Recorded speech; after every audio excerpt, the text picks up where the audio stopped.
Good morning, yoga teachers. Hope you are well this morning. Apologies for being late with this mini training, Friday mini training. I've had some technical issues and Facebook wouldn't allow me to log in via my computer. Therefore, I am on my phone again. Hopefully, the connection will be good through this training. So again, apologies for being late. And welcome to this mini training. And today's training is the first one in a series of mini trainings for yoga teachers and therapists to look at series of issues that come up again and again and again where I do mentoring sessions, when we deliver in training, trauma-informed yoga teacher training.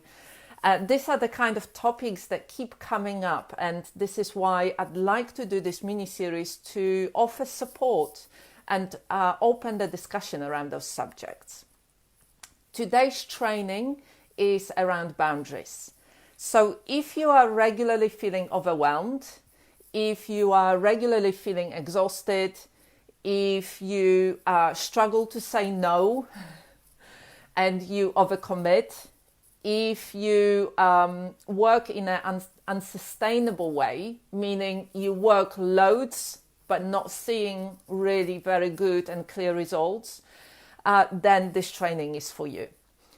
If you don't know me, my name is Aneta Itczak. I'm a yoga teacher, trainer and mentor. I'm registered senior yoga teacher with Yoga Alliance Professionals. I'm also a somatic coach and a body worker.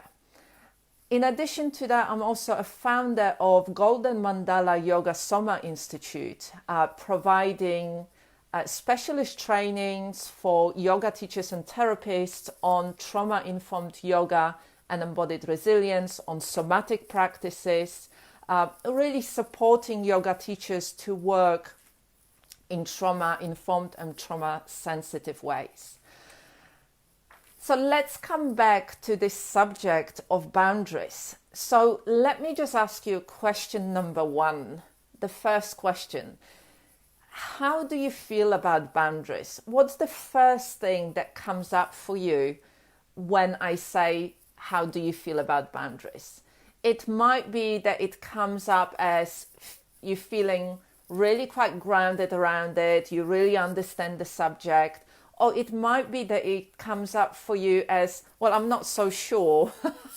I'm kind of in the middle. My boundaries are kind of all right, but what do you mean by that? Or it might be that your body goes into complete overload, boundaries, or into complete freeze, like a rabbit in the headlights. Oh my God, boundaries. Whatever comes up, be kind and compassionate with yourself and with your responses. Boundaries is really a huge topic. There's loads of stuff that comes in it. And I find that it's the subject that we need to come back to again and again and again. So let's start with the definition of boundaries. So I looked on internet and the definition that came up was boundaries is plural for boundary. A boundary is a line which marks the limits of an area, a dividing line, like a country boundary or a fence. But it also can be a more abstract concept, like emotional boundary or moral boundary. So when we talk about boundaries, there are two ways that we can talk about it, and they are really interlinked. But for the purpose of this training, let's look at them slightly separately. One is your personal boundaries. So the boundaries that you have with individuals and groups in your personal life. The kind of relationships that you have, the power dynamics within the relationships that you have, whether you are able to say yes or no, whether you are able to express your needs or even know your needs, ask for your needs to be met, whether you are able to say very clear no, whether you are able to stand up for what you believe is right. So we're talking about your values, we're talking about walking your talk, we're talking about taking care of yourself in a way that you need to. And then because this training is for yoga teachers and therapists, there is the professional boundaries. So being a qualified yoga teacher or therapist or wellness professional, you would have completed training. When you do your training, hopefully, in every case, you are giving a code of conduct and some terms and conditions and your insurance. All of those form the kind of professional boundaries that we need to adhere to. I know that for me, being a member of Yoga Alliance professionals, there is a very clear code of conduct. I have to adhere to certain rules, certain policies, and I like to go back to it again and again every so often to kind of remind myself, because this is something that many of us do once and then we move on. But we can't really approach it in that way. We have to keep coming back to it, to review it, to really notice whether, in a simple way, we walk our talk. And it always starts with you. It always starts with you. It's, I've heard, I can tell you a couple of discussions that I had, over the last few months with yoga teachers about not having clear terms and conditions about their work. So not saying this is my refund policy, or this is how I work. This is what you can expect of me, and this is what I expect of you.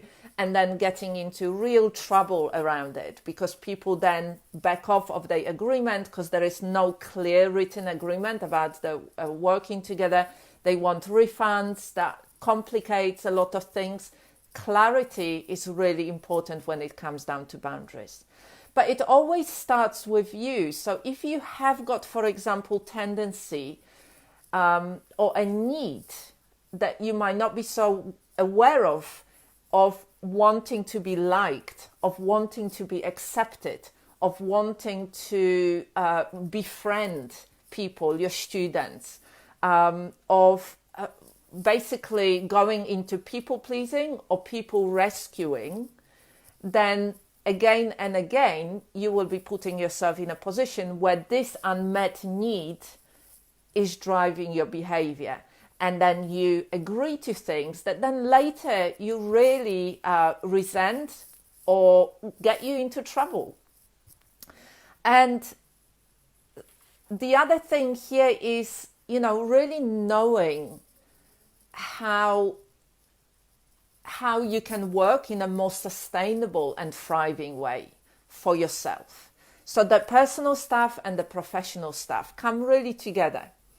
As heart-centered professionals, we really care. And I know it's like I've mentored so many yoga teachers and coaches. It's like we care so much. We really want to support others. We've done this training. We know how amazing and powerful it is, how life-changing it was for us. And we want to go out and share it with others.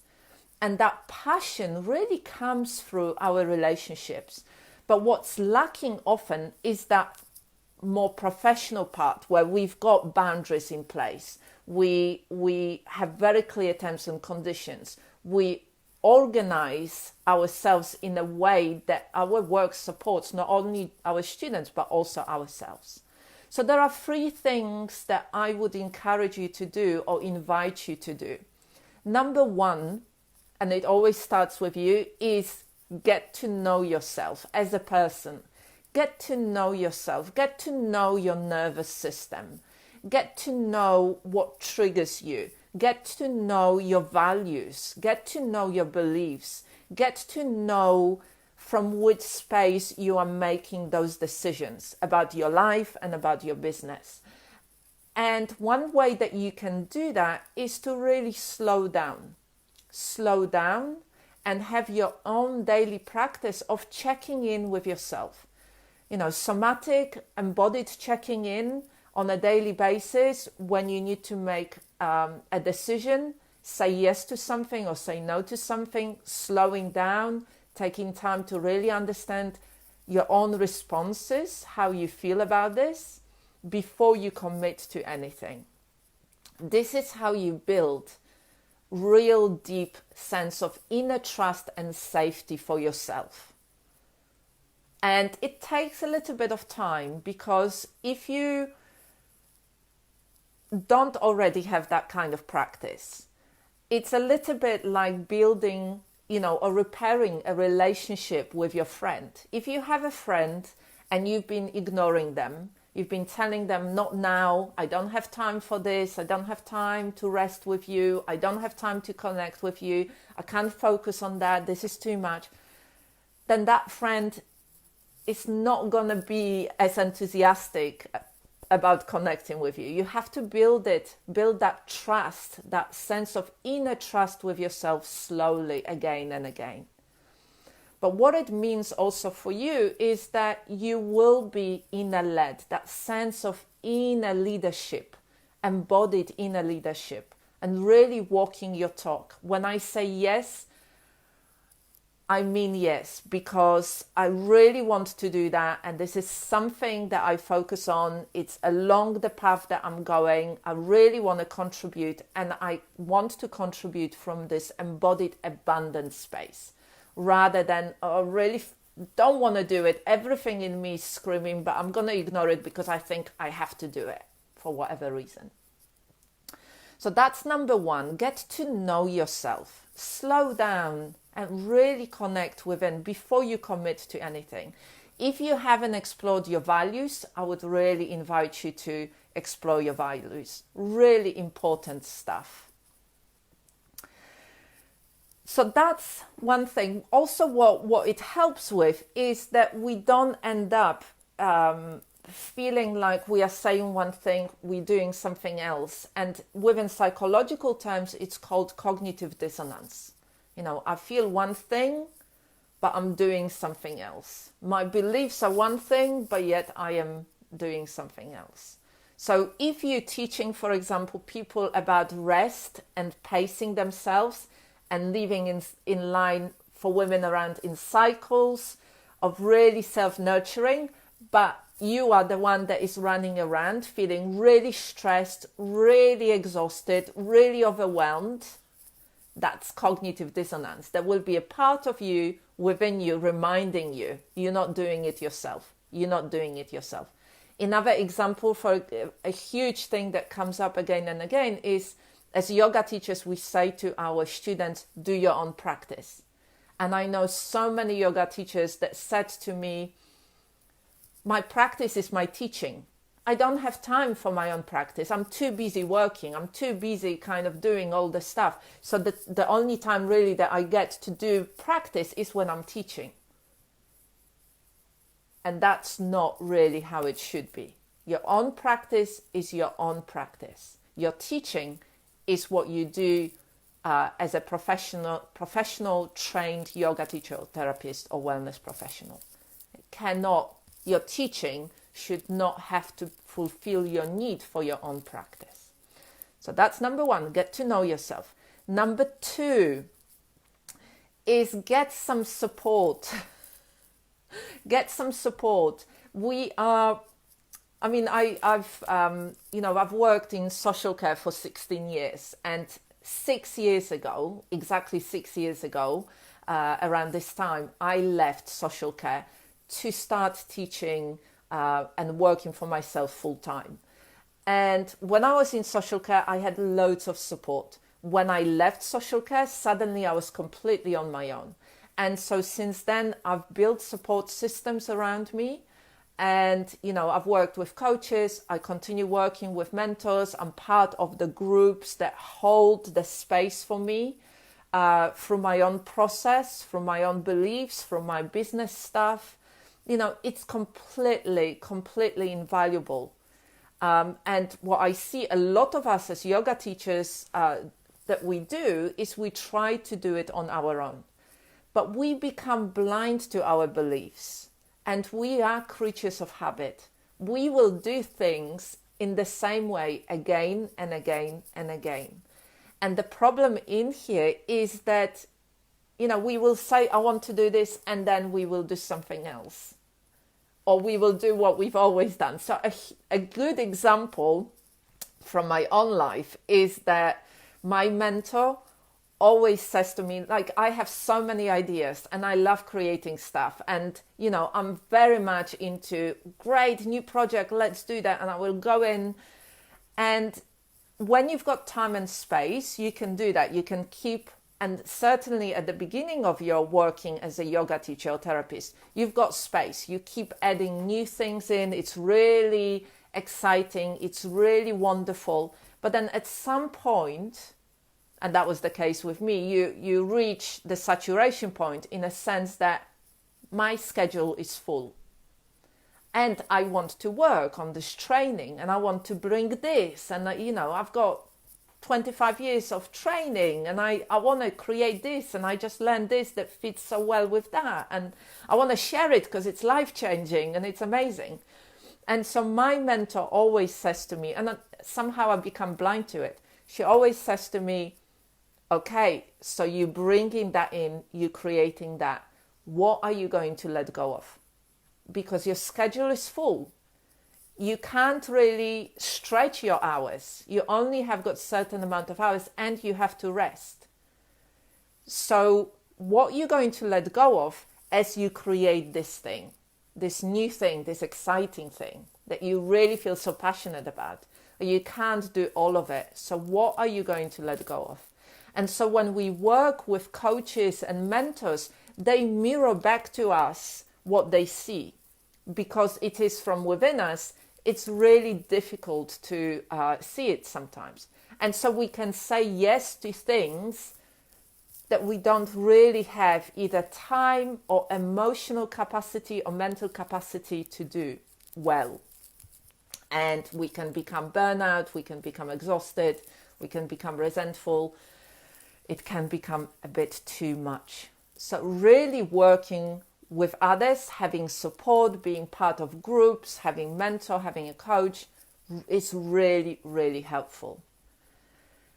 And the last thing, so that was number 2. Number 1 was get to know yourself, slow down, build sense of inner trust. Number 2 is get some support, work with mentor or a coach or a group that can reflect back and mirror back to you what you're saying and help you gain clarity and support.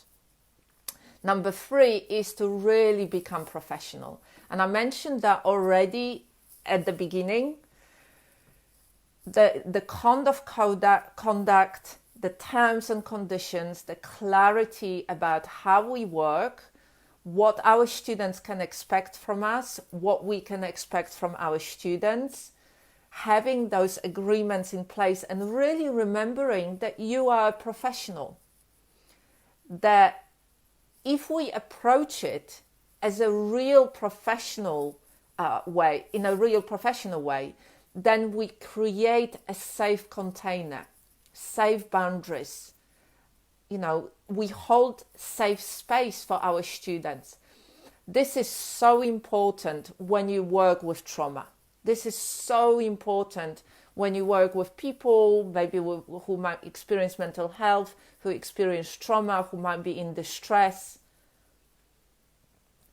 This safe container, that clarity about how we work, creates safety for us and for our students. Because working with people brings up all sorts of different things. People, get impacted, especially if people have experienced trauma. They can get triggered. They might go into a crisis situation that might require more specialized support. So really, it's so important that we have got very clear in our mind how we're going to work. And then, that we do risk assessment, that we have got a care plan in place when you're working one-to-one, or if we're working with groups, that we know what our process is if something comes up. That we, study things, continue study things like boundaries, like power dynamics, like consent, These are not exciting and hip things like let's learn another style of yoga. And I completely understand that. But these are the things that will keep you safe within your work and your students safe within your work, and will allow you to work long term in sustainable and thriving ways. And that will help you to prevent burnout. It will help you to go the long way and create amazing things from your experience. So I hope that makes sense. So let me just say those three things, these three parts again. Number one is get to know yourself.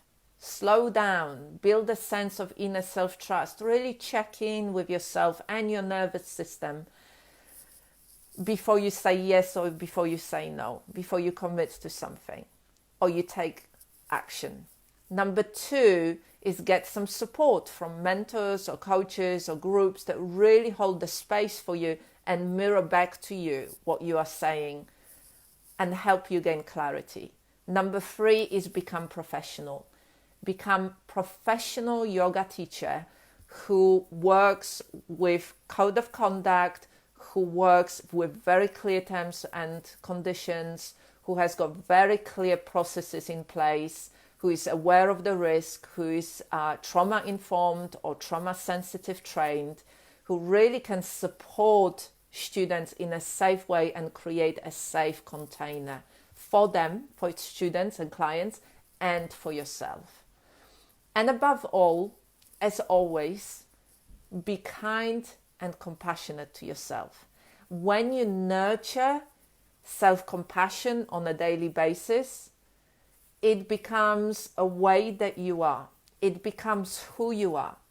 And therefore, the boundaries that you set and the way that you work with others comes from compassionate boundaries, from really understanding our shared human experience and making it really safe and clear for ourselves and our students. So I wonder how it all lands for you. I really wonder how, what comes up for you in response to all of this that I've been talking about. I'd love to hear your feedback. I'd love to know your insights. And I'd like to invite you to continue having this conversation. I will be continuing with these mini trainings on Friday mornings, and I hope you can join me to continue those conversations.